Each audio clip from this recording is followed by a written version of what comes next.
H.C. Verma circular motion question number 18. Okay, a turns of radius 20 meter is banked. Okay, for vehicles going at a speed of 36 kilometer per hour. If the coefficient of static friction between the road and tire is 0.4, what are the possible speed of the vehicles so that it's neither slip down nor speed up. देखिए, तो question ये कहा जा रहा है कि सबसे पहले मैं देखता हूँ, क्वेश्चन ये है कि रेडियस कितना है इसका, तो हम लोग radius R is equal to लिखते हैं 20 मीटर, और ये जो बैंकिंग किया हुआ, अबाउट बैंकिंग कुछ भी नहीं दिया हुआ है, तो ये बैंकिंग जो हमने बैंकिंग बनाया, यहाँ पे एक रोड बना लिया हमने, और यहाँ पे जो व्हीकल्स मूव कर रहा है इस कितना ये एंगल नहीं दिया, बट हमें ये पता है कि यहाँ पे मैक्सिमम वेलोसिटी कितना जा सकता है सर, 36 किलोमीटर कितना जा सकता है, ये वी मैक्स यहाँ पे इसका कितना है 36 किलोमीटर पर आवर, यानी कि हम लोग इसको लिख सकते हैं कितना 36 इंटू 5/18, ये दो कैंसिल हो गए, यानी कि 10 मीटर पर सेकेंड के स्पीड से जा सकता है।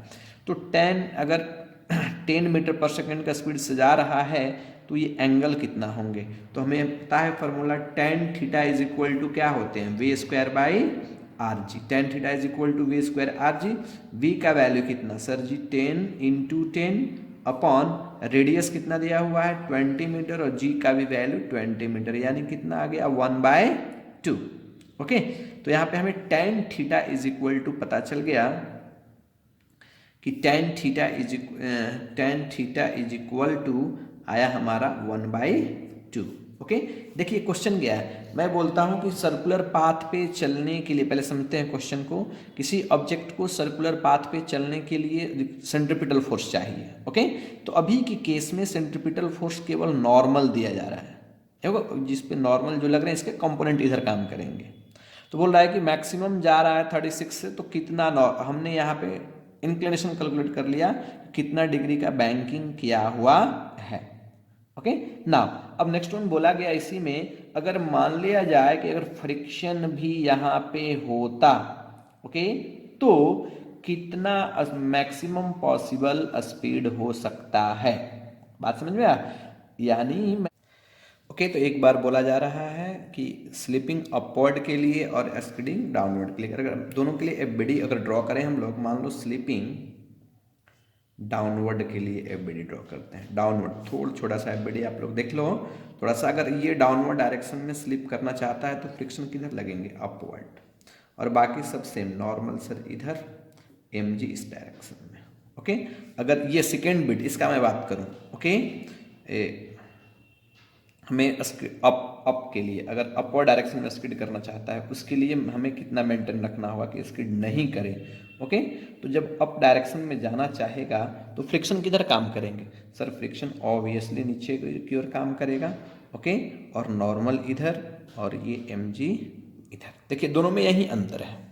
ओके, चलिए, तो इसके लिए फॉर्मूला अब देखो, इस केस में क्या होगा कि फ्रिक्शन भी नॉर्मल भी इसका कंपोनेंट इधर सेंट्रीपिटल फोर्स लाएगा, फ्रिक्शन उसको अपोज करेगा। इस केस में क्या हो रहा है, ओके, कि नॉर्मल का भी कंपोनेंट आएगा और फ्रिक्शन का भी कंपोनेंट साथ में आएगा, दोनों मिलकर सेंट्रीपिटल फोर्स प्रोवाइड करेंगे, और इस केस में क्या करेगा सेंट्रीपिटल फोर्स को घटा देगा, फ्रिक्शन कंपोनेंट अपोजिट आएगा। तो ओके, तो आपको फॉर्मूला आप पढ़े होंगे कि इस केस में अगर मैक्सिमम से मैक्सिमम अगर हम लोग कैलकुलेट करना ओके, इस केस में एफ आर जो नीचे लग रहा है यहाँ पे हम लोग मैक्सिमम कितना जाना चाहिए, अगर वी मैक्स कैलकुलेट करना चाहें, यहाँ पे क्या आ जाएगा हमारा वी मिनिमम, मिनिमम से मिनिमम कितना वेलोसिटी, तो हमें पता है कि मिनिमम वेलोसिटी के लिए फॉर्मूला होते हैं आपको R G, okay, tan theta minus mu upon 1 plus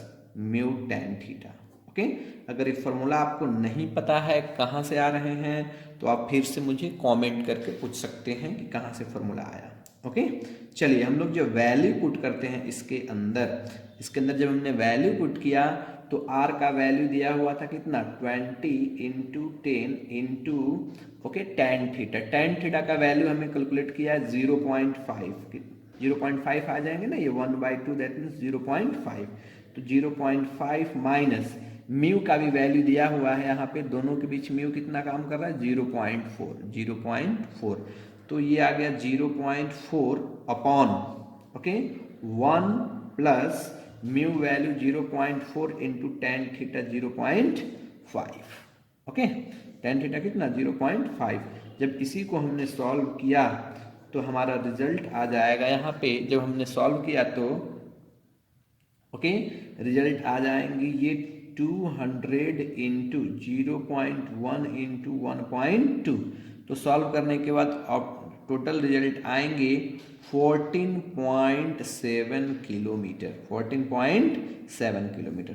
अब हम लोग देख रहे हैं किसके लिए, अप के लिए। अप के लिए हम लोग कैलकुलेट करते हैं वी मैक्सिमम कितना जाएगा ओके।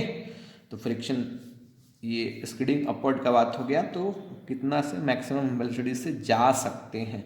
तो उसके लिए फॉर्मूला आपको पता है, सिंपल आर जी इंटू, जहाँ पे हमने माइनस रखा था इस केस में क्या आ जाएगा प्लस आ जाएगा। तो फॉर्मूला क्या बन जाएगा हमारा mu plus tan theta, mu plus tan theta upon नीचे क्या आ जाएगा 1 minus mu tan theta. Formula थोड़ा सा आसान है, याद रख सकते हैं, कोई बड़ी बात नहीं है उसमें। चलिए हम लोग आर जी वैल्यू कर, आर इंटू जी, सर ये 20 इंटू 10 ओके, ये आ गया हमारा कितना 0.5 प्लस 0.4 अपॉन 1 माइनस म्यू का वैल्यू 0.4 इंटू 0.5। जब हमने इसे सॉल्व किया ओके, तो यहाँ पे V max is equal to कितना आ गया 54 किलोमीटर ओके पर आवर। ये रियल में आएंगे हमारे 15 मीटर पर सेकेंड, बट इसी को जब किलोमीटर में हम लोग कन्वर्ट करेंगे तो किलोमीटर पर आवर। आप ध्यान से देखिए, मैं आपको कुछ डाटा बनाना चाह रहा हूँ। ओनली फॉर नॉर्मल, केवल जब नॉर्मल था, फॉर नॉर्मल तो कितना स्पीड से जा रहा था 36 से जा रहा था, बट फ्रिक्शन आने की वजह से और जो हमारा रेंज है बढ़ गया ओके। मतलब कि मिनिमम से कितना से जा सकते हैं 17.7 किलोमीटर पर आवर। यहाँ पहले 36 फिक्स था, बट अभी क्या हो गया फ्रिक्शन आने की वजह से और उसको सेंट्रीपिटल फोर्स में चेंज आने लगा, तो चेंज आने लगा तो अब मिनिमम से मिनिमम कितना से जा सकते हैं हम लोग 17.4 किलोमीटर पर आवर से, और मैक्सिमम से मैक्सिमम कितना जा सकते हैं हम लोग ओके। पहले मैक्सिमम कितना था 36, अब बढ़ के कितना हो गया 54 ओके। तो आपके रेंज हो जाएंगे ये दोनों।